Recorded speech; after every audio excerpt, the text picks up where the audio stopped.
I sat crouched in my tire, surrounded by newly moistened hardpack. I slid into my new gator skin riding boots. Hoo-hey! Crashed hard, man, like the sting of a new tattoo. The first outdoor national, sun-drenched Moto Splendor. Yeah.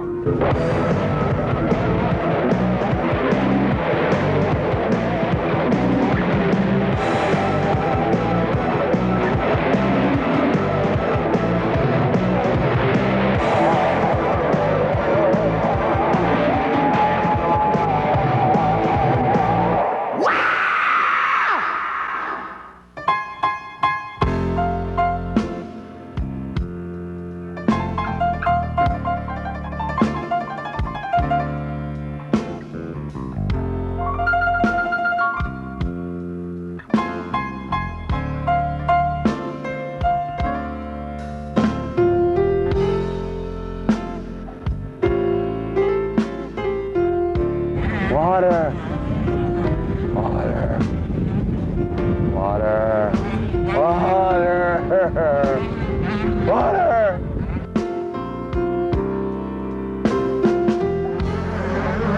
Water.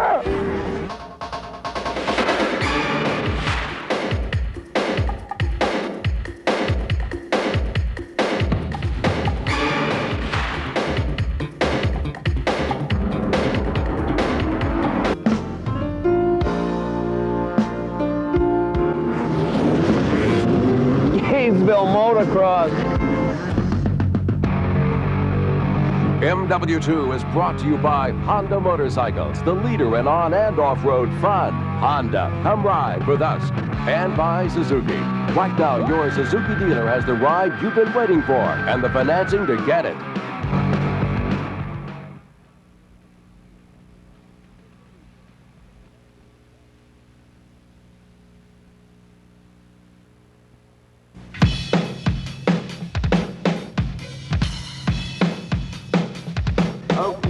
Okay, when I think of Florida, I think of flat. I think of beaches. I think of really bad drivers with blue hair. Here we got elevation change, mountains, we got dirt bikes, we got hardpack and sand on the same track. Basically what we got is one really cool racetrack. Doggy treat.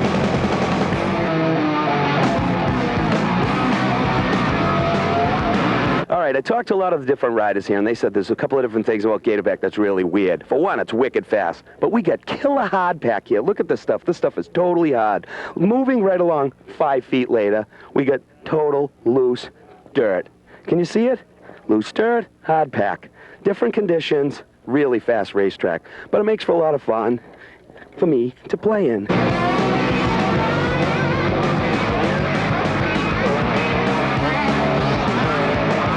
All right, we're having some laughs here in the pits. It's so hot out here, you have to put sunblock on at home. Pete Steinbreck is going to tell us why I can't walk into the floor of a shop and buy this. What makes this bike so radical? This bike is expensive at first. Many different parts, 3 keys to this machine. Numero uno. We got lightweight parts, which would be titanium around the whole thing. Number 2. And then we've got the engine. Engine, different pipe, modified cylinder and head. And to the most expensive part, suspension. Yes, these babies, nobody would want to buy those things. Mom and Dad would be hurting. Big bucks, big bucks. That makes this a Super Duper 125 crotch rocket, and we get the right pilot? Hey, I think we can find him if we take a good look in the truck someplace. That's him. Doug Henry's the man, 125 champion, #1 plate. Well, this weekend it doesn't seem to be too hot. You know, previous years it's been hotter, so I think the weather won't be too much of a big factor. But I think, you know, this is the first race of the season, you know, that everybody's got to do 2 30-minute motos, so it's going to play a big part in the stamina. Okay, can we see the new, freshly cut boys' regular haircut, please? That's it. Clean cut. Look at that. The clean cut representative of America's moto future. Thank you.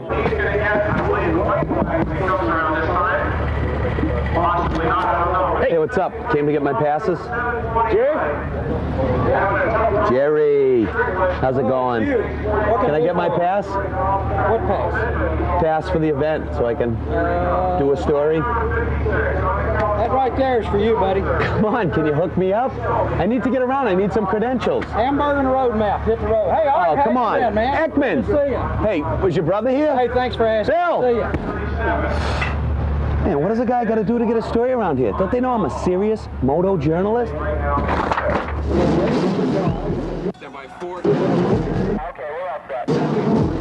And when he triggers it, the gate drops and they can go. Made a pennant right across here. Here we go, Tampa. The gate is down, and here they go to corner number 1. Michael Craig out of the middle of the pack, number 19. Hey, and we're going to emergency lights. We're going to open with emergency lights, and that's all we're going to leave on right up to the national anthem. But you have to have a shirt to go along with your credential to be on the floor. It looks like my staff's doing a pretty good job, and I'm locked out. I would say probably the hardest thing is the day of the event, making sure, you know, all week long and, well, for 6 months as you work on the event, you work and you study. And then when you go do the event, the day of is the test. How well did you do your studies? How much did you learn? How well did you do it? Now, what they'll do is they'll position themselves inside the barriers. Let me see if I can get like you'll put one here, you'll put one in Kawasaki. There's a lot of other people that'll be up there. Radio live remotes coming from 4 to 7. They set up for about 3 hours and televise. Come on out to the race. Weather's great. We get the riders out there. They'll do some interviews with the riders, build whatever excitement we can for people that look for something to do on a Saturday night. This is for Saturday. This is for the show at night. Unfortunately, I'm not the most tactful person in the world. It's something I always work hard to do better at.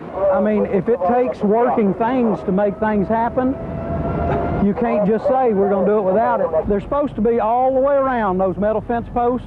There's no gaps. We ran out of fence posts. Okay, then you need to. Okay, then you need to go get some of those big long wooden stakes. There are probably 2,000 things that have to be done within the next hour, and that may seem a little unrealistic.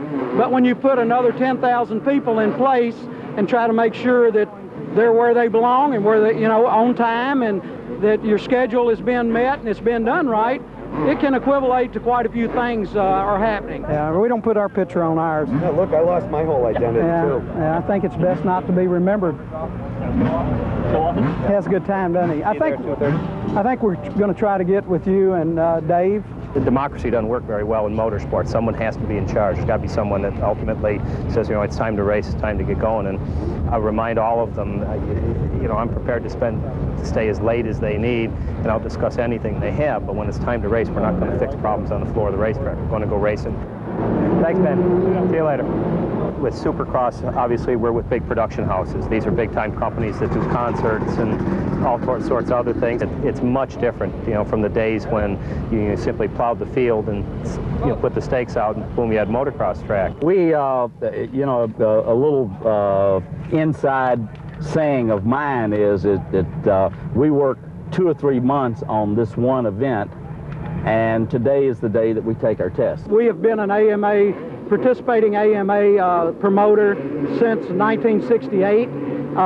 They're the only people that sanction races that can give you a national champion and run your events professionally, and when you go to do it right, and don't take the shortcuts because they'll get you. Michael Craig will win his first ever Supercross Coors Light Challenge, and he wins it.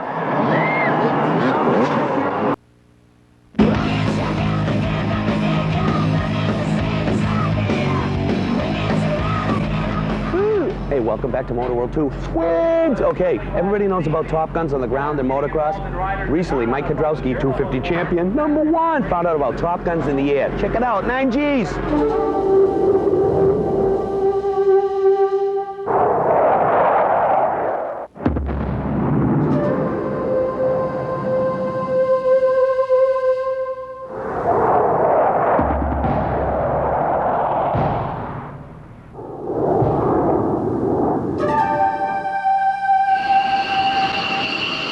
When I went out going down the runway, that was the speed right there hit my stomach pretty hard. Let's go fly, Mike. we pulled 5 Gs right when we took off the runway. We were probably about 10 feet up in the air, and he cranked it all the way up. Let's go straight up.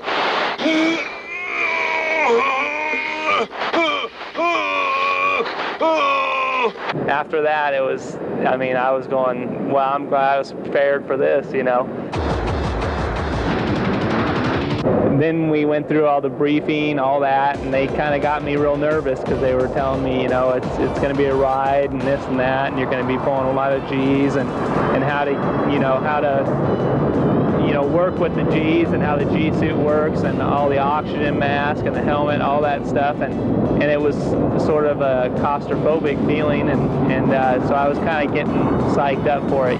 All right, pull back stick pressure. We want to get 4 Gs. Keep pulling. Pull all the way back? Well, not all the way back. Just keep pulling harder. Harder, harder, harder, harder.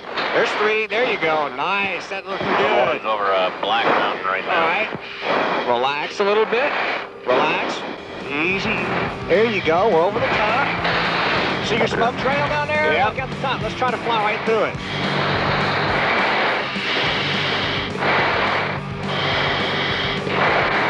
There comes your smoke trail.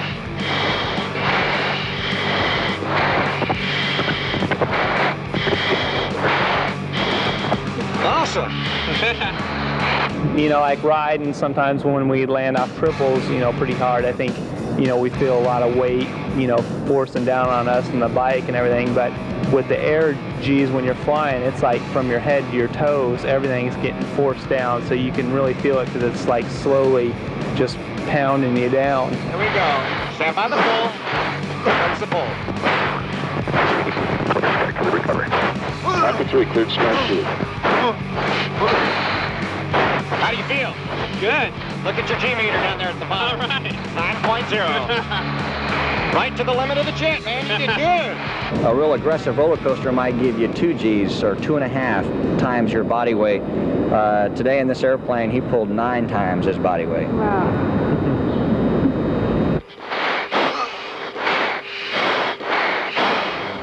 Okay, here we go. You still feeling all right? Yep. Okay. That's enough of that. Pull down. Look at your left side. See your smoke? Yeah. Smoke trail? Yeah. Is that cool or what? You know what else? Huh. I get paid to do this. Your job's as good as mine. Yeah. Okay, we're low on gas. It's time to go home. Okay. Okay, Sonny, Florida. We're here in Ocala with Guy Cooper. This guy's really, really busy. He's supposed to be retired. You're racing like 5 races this week, aren't you? They've got me pretty busy this week. Whenever I signed my contract with Suzuki, we were talking about the 6 days. It's been in my backyard this September in Tulsa, Oklahoma, and so in order to get ready for it, you're going to be doing a lot of saddle time, and what better than Bike Week? I get to do 5 days on all different types of bikes, and I'm looking forward to it. How about that? Talk about Oklahoma for a second. Home state, getting a little pumped. You must know the terrain. Well, I know the terrain in Oklahoma pretty well, but Tulsa versus Stillwater, it's only an hour difference, but talk about a world of difference.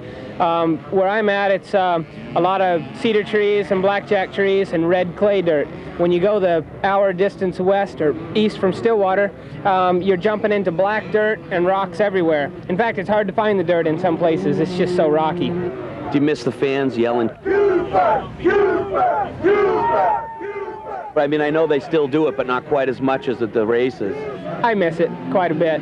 This is the first time I'm really healthy. Whenever I semi-retired last year, the reason why was because my leg. I knew that I wanted to get it operated on, get that rod out of there that was bothering me.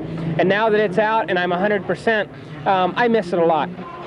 They took your bike and they hung it up in a sports bar. You were inducted into this Sports Legend Hall of Fame. I don't remember the name of the bar. What was that? Legends Bar down in Orange County, I think it was. And yeah, it's a real nice place. They took your bike and hung it right up. They put it right up there, right on their rafters. How was that? Neat. Well, I don't know. They actually didn't get it raised while I was there. I was there the night that we had it sitting on the floor and stuff. But yeah, we had a lot of trick stuff on it. It's pretty neat. Okay, today we're at Vintage Racing. You race it all. You do it all. I seen the kid putting on his own numbers over there, 89Z or something. What are you riding? I'm riding a Penton 400 today. My parents used to sell Pentons a long time ago, and my brother was national number 89 back in '74. And so it's just kind of some memorabilia. Yeah, it's getting back to the old days, the good old days. I heard you were doing a nice clicker off of jump out back, and everybody was horrified. Well, I don't know, we might have to turn the forks around after the first moto. They say my brother used to have to do that after running it real hard. You stretch the forks out, you turn them around, kind of narrows the wheelbase, and you start over again. Oh my God, suspension hell. Okay, we're going to be following you all week, so my ugly mug will be popping up. I will have this little ESPN flag, the mic. I'll ask you some questions. Okay. If there's fans around, I'm just going to push them away. Is that all right with you? No, be nice to them. All right, I will. Is there anything you want to say? No, I'm looking forward to this week.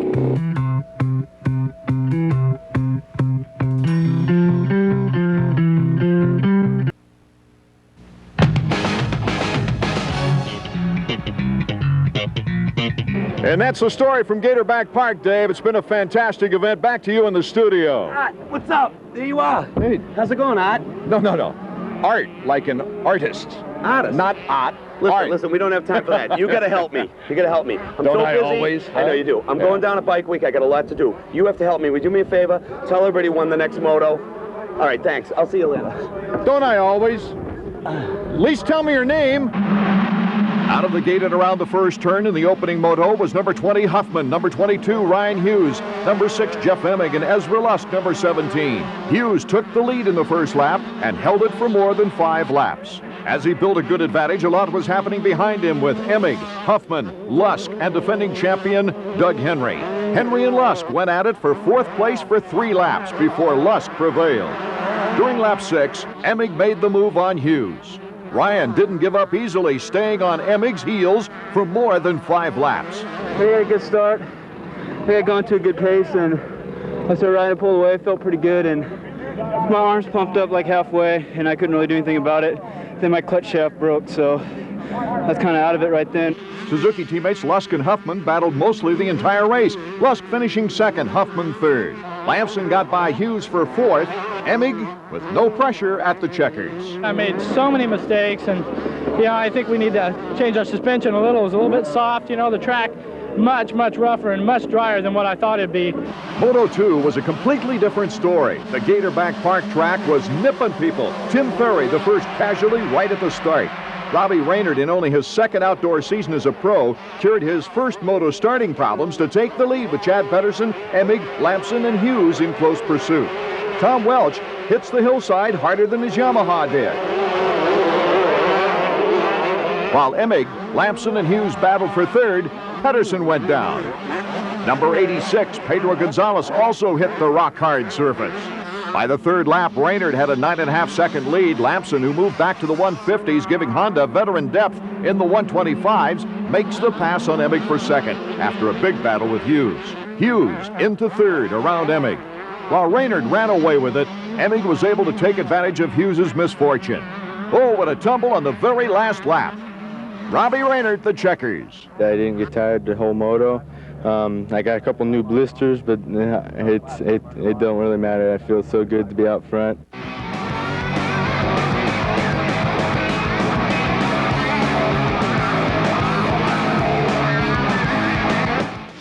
I'm just glad we didn't bet the house on this one. For when the gate dropped, some refreshingly new names blazed to the front of the field. Number 10, Brian Swink. Number 34, Jimmy Button. Number 7, Mike LaRocco. Jeff Stanton was sandwiched at the start, but number 1, Mike Kudrowski, wasn't in bad shape in 4th. Swink set a blistering pace, with the big battles centering around Button and LaRocco. Button takes a pounding. LaRocco makes his move to secure 2nd. Jeremy McGrath, number 2, obviously most concerned with winning a Supercross title, showed his usual spirit, however, coming from 10th to finish 4th. Kudrowski moves by Button for 3rd in the same corner as LaRocco did. I was riding right with them, and then I fell in one of the ruts, so then I just had to ride the whole race by myself. Here's the biggest challenge for the lead. Watch LaRocco in the rut. Ooh, the Swinkster holds the lead. He goes on to take the checkered flag. I've been known to be a weak rider, not very strong, but, it's a hot national. It's kind of rough, and, I think out there I kind of proved that I was pretty strong. I got a little arm pump middle way through, and then I picked it back up. So, you know, I'm happy I can be. Moto number 2, number 31, Larry Brooks with a good start, panning inside. We see 16, Privateer John Dowd, the hole shot, with Brian Swink, once again a good start. A triad of excitement here. Brooks, number 34, Button, and number 21, Jeff Matasevich. It was fierce until the big leaping double in back. Chicken goes for it. Brooks doesn't. Button tries. I'm just a little sore. I hit neutral going up the big double in the back and went nose first right to the face of it, and I just flipped over the bars. Swank and Matasevich had a good go of it. This is for the lead. Ryan in front, but if the track alone wasn't rough enough, number 21 takes the lead. Swank would fade after losing the lead to 8th place. Number 7, Mike Larocco, then had his eyes set on the overall title and took the advice of his dad, capturing the lead and riding smooth. John Dowd, who clinched the Winter Series here at Gatorback 2 weeks prior, ran a great race, moving into 2nd place. I think riding the Winter Series here helped me out a little, you know, getting used to the track and all, but that one big jump off pack, boy, that thing is huge. That was the one thing making me nervous today. Stanton would gallantly fight to a 3rd place. McGrath would tie him in the points at the day's end. Cooper, well, let him explain. I broke a chain. I wasn't doing that good today, but I was having fun out there, and I was just wanting to try to break the top 10. I was close to it the first moto and was close to it in the middle of that second moto, so I don't know, maybe another day. The checkers for Larocco. Helps to get out front in the series, and you know, you got the momentum going to the other races, so it helps, and I'm happy to be there. After the opening 2 motos, here's how they stand. Larocco, Dowd, Swink, Kedrowski, Stanton, and McGrath, with 11 more grueling rounds to go.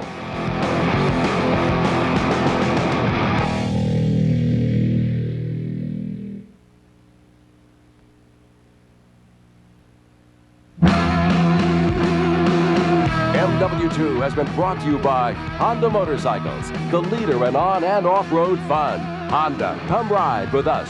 And by Suzuki. Right now, your Suzuki dealer has the ride you've been waiting for and the financing to get it. Okay, we're a little bit beat here. Big day in the sun at the Gatorback. 125, 250, first outdoor national. Excellent racing, you should have been here. My boys were packing up all the gear. We're gonna load up all this stuff. We're heading down to Daytona Bike Week, Daytona Beach. It's gonna be killer. Mr. Bernardo. Oh, thanks, Butchie. That is some fine. What is it? It's good, whatever it is. Okay, MotoWorld 2, this is the end of it. We had some fun. We hope you had some fun. We'll see you down in Daytona Beach. Matt, can we go to a wet t-shirt contest? Sure.